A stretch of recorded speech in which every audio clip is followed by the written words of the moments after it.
single male with 2 kids, that would become a family because there's 3 of us in our family. And you can kind of see what the rate would be if you were gonna, do it that way. And once again, these are all individual. So what I mean by individual, there's no employer paying any of the insurance. I'm paying it myself. I'm not tied to my employer. I have my own individual plan. Now, an employer plan, why a lot of times employer plans are more beneficial, is first off, I'm not having to pay this whole rate by myself. An employer plan usually takes the whole group. A lot of times they'll give you an average rate for the group, but a lot of times the employer will pay a portion of the premium. So if my employer was going to pay 80% of my premium, and my premium, I'm just for calculation purposes, was $1,000, that means I'm only paying $200. Now, $200 doesn't seem like a lot, but if I saw the real bill, they're paying a big chunk of it. Typically, also with employer plans, you can pre-tax the premium. You need to get some tax breaks by buying it through your employer. It comes out before income tax and before Social Security tax if they've set up what's called a Section 125 flexible spending account. So there's some advantages there. The big thing is if you change jobs, if you go from one insurance to another, really the magic number right now is to not have a gap of more than 63 days. Meaning I don't want to go 3 months without insurance because now I've got a gap of 63 or more than 63 days and I can have a pre-existing condition put on me. Meaning anything I've been treated for in the last 6 months, most insurances won't cover for up to a year. So you try to always have some type of coverage in a perfect world. Even if you're between jobs, you can maybe get temporary insurance or do something just to kind of prevent you from having that gap. And if you're, let's say you're getting your first job and you have group insurance now, a lot of times when you fill out the form to get on the plan, they're then going to say, all right, do you have a certificate of coverage showing you've had insurance? It's called the certificate of credible coverage. Every plan will send them out. If not, you can request it and get it sent to you, and then you can send it in. A few other important tips, and these are just things to be aware of. Even if I have individual insurance, and I'll use an example, the baby example. Someone has a baby. Typically, you have 30 days to get those babies added to the policy. If you go longer than 30 days, now we have an issue. So you want to make sure if you're getting married, bless you, if you're getting married, have a baby, have a life-changing event, typically 30 days you can get people put on your plan. And don't assume they're just going to add them. You got to engage them. So those are sometimes those headaches that we see where someone says, I had a baby 3 months ago and they're not paying any claims. And the next question is usually like, did you add them? Well, I just assumed they would add them already. Well, no, we needed to add the baby, and it's usually a big problem. So you want to be aware of it and try to avoid having that as an issue. Another couple other things that you maybe have heard about, and maybe you've studied this in your chapters, or maybe you'll talk about it in the future, is COBRA insurance. COBRA is designed for if I leave my job, if I quit, if I'm asked to leave, I can usually cover insurance for up to 18 months, where I can keep my group plan. I'll pay the premium. Typically the premiums, all of the premium, plus 2%, so I pay 102% of the premium, but at least I can keep it, and I can hold on to it. So you want to be aware of some of those things, and I know we've talked about a ton of stuff today, but I really wanted today was just to kind of hit some of the highlights, talk about some of the big picture things, talk a little bit about deductibles and coinsurance, give you some real life examples of what it's like out there, so you can kind of see what designs look like. Talk a little bit about mostly about individual. Talk a little bit about group. Anybody have any questions at all? Yeah, go ahead. I know you said this is like Mitchell region. Yeah. But does it mostly go by region as far as your premium or your age and region? Like, say somebody 50 in Mitchell and somebody 50 in Sioux Falls. Is a bigger area going to have a cheaper premium? Yeah, good question. Typically, like in Sioux Falls is a good example. Because there's 2 hospital systems in Sioux Falls, the premiums are a little bit lower there. And is it based on, all right, say, someone working in Sioux Falls but living here? It's your home address. Okay. Yeah, your home address. So it's not a lot difference. I mean, you might say how much cheaper. It might be 2% lower. I mean, it's not substantially cheaper.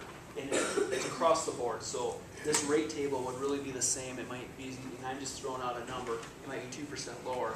Now if I go to a real remote area, it actually might be 2% higher. But most people around here are Region 2. There's some Region 1, that's more Sioux Falls region. And then as we get further west, we see some Region 3, which are a little more. That's why it's always important to make sure when someone says, this is what I'm getting with this company, it depends on where you live, you know, you really want to make sure you have an accurate rate of where you're at. Now the other thing they can do, and I alluded to it earlier, if I'm 40 years old, and they say, well, and I fill my form out, and you have a few things on there, they may say, well, Mike, you know, instead of, you know, charging you $332 if I was going to buy a $2,000 deductible, we're actually going to rate you up. And what it means is we'll take you, won't put any riders or any exclusions on you, but instead of $332, your premium's $380. And either I can take it or I can't, or I can decline it. But at least I'm getting insured, and maybe I'm saying that's still a good deal, because at least I got coverage. So those are things you always want to be aware of. Or they could say, if it's a family of 3, they may say, we'll take Mike, Joe is out, my son, we're excluding him, or maybe my wife, we're gonna put a rider on her, and then if kids can't be excluded, they have to take kids. But you always want to be aware of it. Just because you apply for it doesn't mean this is the rate. You want to wait until final underwriting comes back. Now that's on the individual. So group plans, you're not going to have those types of considerations. But you do need continuous coverage, certificate of credible coverage. You really want to keep coverage in place. So even if you're between jobs, try to get something. Don't have a gap of more than 63 days. 1 month's fine. 2 months is fine. 3 months is not good. So is group coverage individual? Yep. So is group coverage as far as where you live and work make a difference? It would be only if your employer offers group insurance. Group coverage is. So if you're living in Mitchell and the person works in Sioux Falls, they have group coverage. It doesn't matter whether they're working in Sioux Falls or Mitchell as far as your group coverage. Yep, that's right. Yep, it would not make a difference. So group coverage is different. This is strictly individual, but yeah. Group individual looks at where you live at some of those things. So. I have a question. I have Blue Cross Blue Shield. Yeah. So, it says here Blue Select providers. I go to Mitchell Clinic, and they know I have. Are they required to tell me that they're a non-Blue Select provider when I go there for service, so I can make the choice, or do I have to just kind of do that research myself? Typically, providers would tell you, but I mean, it's always good to look if you're, you know. So they have to have like a plaque up? They should, yeah. And you can always ask them. You can always, when you call to set the appointment now, you guys are a provider with Blue Cross Blue Shield, and most of them are out there. But you know, if I had maybe at a company, I'm just gonna make one up. I had one from the East Coast that was, you know, they didn't really have anybody else around here. It's Wildlife of Massachusetts. I may be going to a provider that's not a provider, and I want to be aware of what my out-of-pocket expenses are. It's always good to ask those questions. Well, then, like she was saying, my company that I work for is from Wisconsin, and I actually have Blue Cross for Wisconsin. Does that mean that we might be paying more just because our home company's in Wisconsin versus us being here? Yeah, it really, in my opinion, won't necessarily be that way because group insurance is through the employer. This is more individual, is how these rates are here. So, it's a little bit different in how those are set up. I just wanted to mainly say this because I didn't want someone to be living in a different area and take these rates home and try to say, this is my rate. It could be different depending on your situation. That's why I tried to write all over them. It's just for our purpose of our discussion, and hopefully we found it useful just to learn a little bit more. So, yeah, go ahead. It says that the rates are based on the age of the oldest person. Do they break it down just by year, or is it by month, date, and time too? That's a good question. I'm not even 100% sure. I think it's based on if it's a husband and wife, and the husband was going to turn 40 on the 1st of January, and the spouse was going to be turning 40 on the 1st of July. I think they're gonna age them up, meaning whenever they hit a new category, it's going to be on the older person. So they're gonna watch it from that. Because even sometimes for tax purposes, they want it in this person's name versus the other one.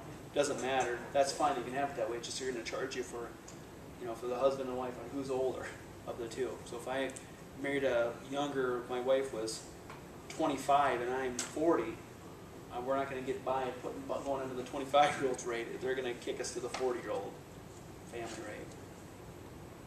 Any other questions anybody has? I really appreciate coming to see you guys, and hopefully you learned something. Hopefully there's gave you a little more information or reinforced some stuff. I have a few extra handouts, so I don't know if is there anybody not here today? Nope, everyone came. Okay, so we don't need the extra handouts nope. or anything. So I got a copy.